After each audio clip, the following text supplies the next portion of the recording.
भोजन करने के बाद तो शक्ति आनी चाहिए थी, शक्ति तो आई नहीं, शक्ति गई कहाँ?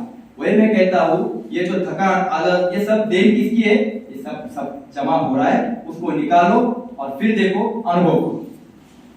अब ये जो भोजन है, ये हमें थोड़ा सा बदलना है, कम से कम 3-4 महीने में एक बार तो हमें बदलना ही बदलना है।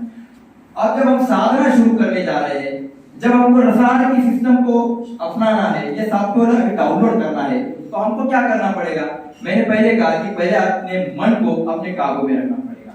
दूसरी बात क्या है? अपने जो घर वाले हैं उनको भी आपको संभालना है, क्योंकि पति को मालूम है और पत्नी को मालूम नहीं है, तो वो दिमाग खाती है कि आपको कुछ हो गया तो कहीं से भी कुछ सुन के आते हैं और मुझे दिमाग खराब करते हैं, तो वो आपको तकलीफ देगी। और पत्नी को अगर मालूम है और पति को मालूम नहीं है, तो वो दिमाग खाएगा कि ये क्या लेकर आए, कुछ हो गया तो एक तो मुझे काम इतने पड़ते हैं, अब इतना ही काम है कि अस्पताल में लेकर जाना पड़ेगा, तो उसको भी आप जो है ये जो है ना, ये सारा बात समझाओ। इसीलिए मैं कहता हूँ कि फैमिली को ये मालूम होना चाहिए कि मैं अपनी सफाई के लिए कर रहा हूँ। अब सफाई जहाँ होती है वहाँ धूल तो उड़ती है, ऐसा तो कभी हुआ नहीं है।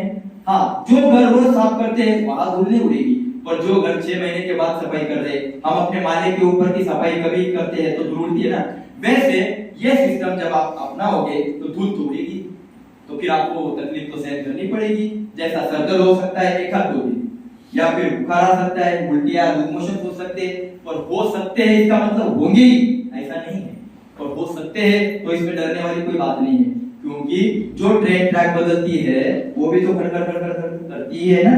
तो हम अपने लाइफ का ट्रैक बदल रहे हैं तो थोड़ी खड़खड़ नहीं होगी क्या? उसकी तो सहन करनी पड़ेगी ना। जब आप एक्सरसाइज के लिए जाते हैं तो 2 दिन 3 दिन तो हाथ पैर में दर्द होता है ना, तो क्या हम ऐसा बोलते